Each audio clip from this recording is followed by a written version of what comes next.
Hi guys, so just for the hell of it, let's talk about the Gorgon, which came out in 1964. You'll find all my other Hammer reviews in my Hammer playlist.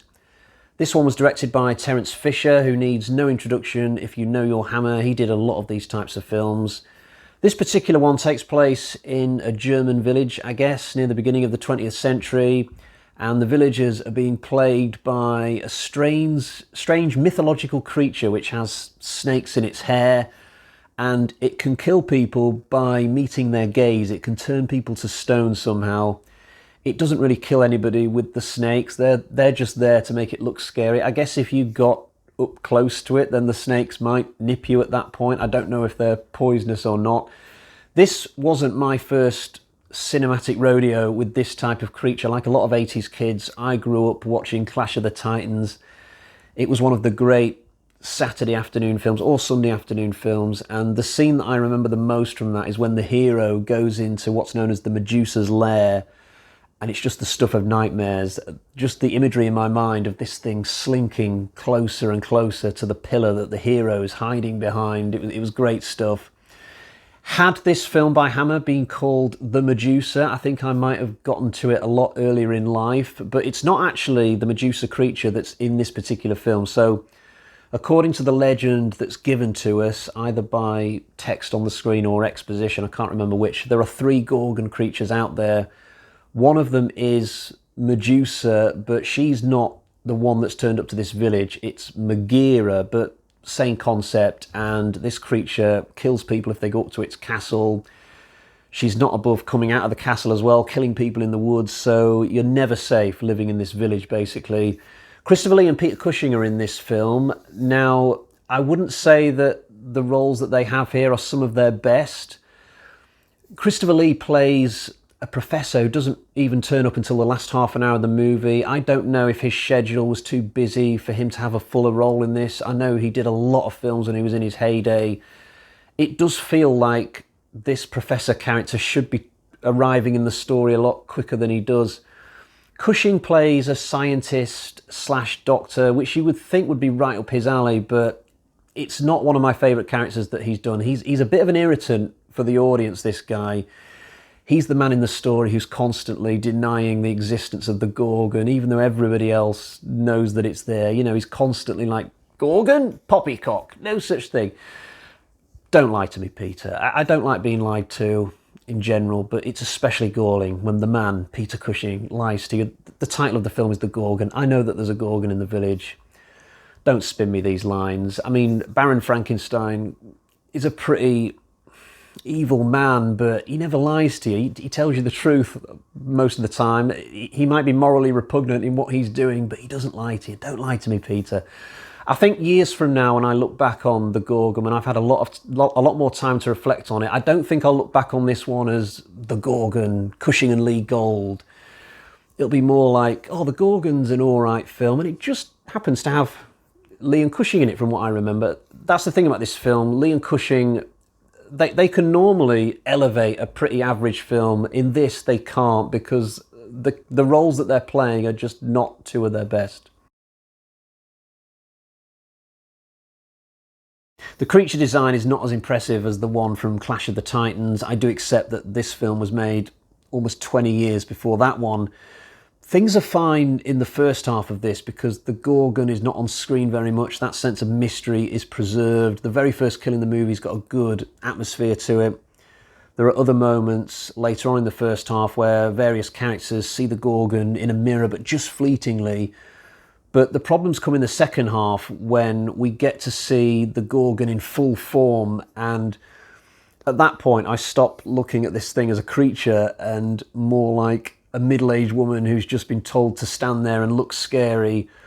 And that's the thing, this creature doesn't actually seem to move when the camera's on it, which kind of lets some of the air out of the tyre in terms of atmosphere. You know, if the protagonists know the spot where the Gorgon is stood and they can adjust their tactics accordingly, then it's not the same as if the creature can clearly move around I'm guessing that they couldn't have the Gorgon move around on camera because maybe it would have messed up whatever they had going on with the snake prosthetic. I don't know. I do like the castle set though. It's all cracked and there's things knocked over and there's weeds growing everywhere. It does feel like somewhere where a creature would live and not a human being. You know, this thing has got no interest in polishing the skirting boards and hanging paintings up and stuff. It just wants somewhere to fester until its next victim comes along. There is a matte painting of the castle from the outside, which I swear I've seen in one of these other Hammer films, possibly a vampire one. There's another matte painting which I am absolutely sure I've seen in another film, The Evil of Frankenstein. I refer to the image of, it's like a hunting cabin but with a windy stream to the left of it. I swear that pops up right at the beginning of The Evil of Frankenstein. So is it possible that in his third film, Frankenstein just happened to go to the same village where all this Gorgon stuff was taking place? Though I guess for that theory to have any weight, you'd have to accept that there are two characters in this world who look exactly like Peter Cushing. No, it's complete hokum, that theory. I guess they just had the opportunity to save a bit of money by using the same matte painting again. But on the whole, the sets in this film are possibly the best thing about it. The castle looks great. The residence where a lot of the protagonists rent. The doctor's surgery. There's also this compact little courtyard that's used for quite a bit of the horror, and the stone masonry there looks really good. I don't know if you could actually go on this set and just pick up these rocks as if they're pieces of polystyrene or something, but they certainly look good on the screen. I'm not a big fan of the twist that slowly reveals itself towards the end. I won't spoil it if you've not seen the film, but I just kind of feel like it takes the film in a direction of a lot of other horror films that I've seen, possibly even Hammer films that I've seen. I think they should have just left it so that the creature is the creature and not had the extra whistles and bells. There's a lot of domestic drama in the village in this. I feel like that stuff was written in there so that we wouldn't have to have too many scenes with the Gorgon for obvious reasons. Some of this drama is, I'm not too hot on, especially when it involves Peter Cushing's character or Barbara Shelley's character, especially in the second half. Other scenes I found quite entertaining, especially when the villagers go round to Professor Heights' cottage. They throw some kind of Molotov through his window at one point, and that took me by surprise. I was like, oh shit. It's quite funny how Heights reacts to this, or doesn't react to it, because his rug catches on fire and he's very slow on the uptake. It's not like this was CGI fire that was added after the performance. This is proper pyrotechnics happening right next to his feet, albeit I'm guessing it was probably constrained to like 1 square yard or something, but it's just the nonchalance with the way that he sort of puts his paper down. He's kind of like, oh, well, Hans, I guess we'll have to deal then with this raging inferno currently spreading across our living room. I did feel sorry for Hans. I think that was the name of his manservant. His pained expression when he realises his master is going to die, it did tug on my heartstrings. I do hope that character made it safely out of the village and went on to lead a long and happy life. Heights' death, I think, is possibly the saddest in the film. This film does the deaths differently to Clash of the Titans. You probably realise by now, by the way, that Clash of the Titans is literally my only cinematic reference point to Gorgons or Medusas. I don't know if there are like loads of secret Gorgon films out there I've not seen, but to my knowledge, the only one I've seen is Clash of the Titans. But in that film, when the Medusa stared at somebody, they turned to stone instantly, whereas in the Gorgon, it takes a bit of time. People have got some leeway to put their affairs in order, if you like, and that's what Heights does. The special effects on his face, though, when he's turning are really good. I can absolutely believe that this guy's got some kind of stone poisoning thing going on beneath his skin.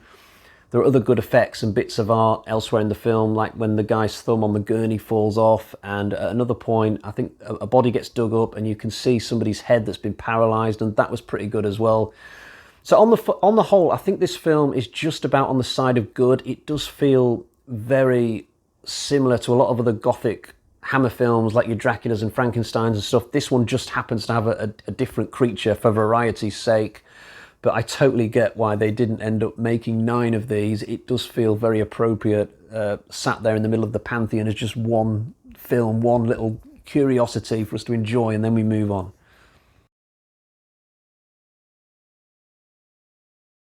Time to show you the version of the film I've got. I've got the Indicator Blu-ray, which I believe only came out quite recently. I used to have another version of this. It was a European Blu-ray from somewhere. It had a yellow cover. The picture of it was perfect. It just didn't have any features with it. So when it came to this, I decided to buy it and upgrade. I wish I still had the European version to show you. I think I chucked it away when I got this one. This one's got quite a few decent features on it. I've not tapped into a lot of them. I have watched about an hour of the audio commentary, which is done by Sam Dayan and Kat Ellinger. Now, these two women, I've heard them do other commentaries for horror films before, and they're usually really good, but I didn't like this commentary so much. They spent way too much time talking about Greek mythology and stuff, and they kind of lost me a little bit. I just wanted to learn a little bit about the movie, so I decided to turn it off after about an hour, but usually they do really good commentary tracks. This one just didn't quite work for me. So I guess it's time to get to the bag of terror now and show you what score I'm going to give this film.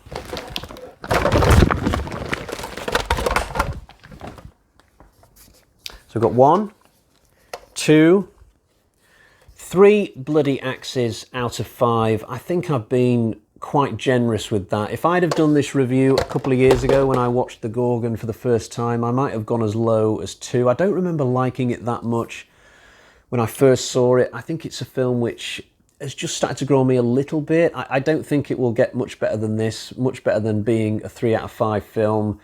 And I think it helped this week that I was watching it when recently I've watched a lot of the really early Hammer films, a lot of the black and white ones. It was so nice to come back into the world of Technicolor, back into a gothic horror film for the first time in a while.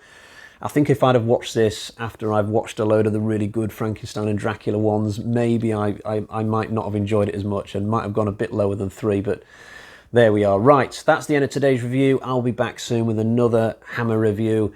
Until next time, cheerio.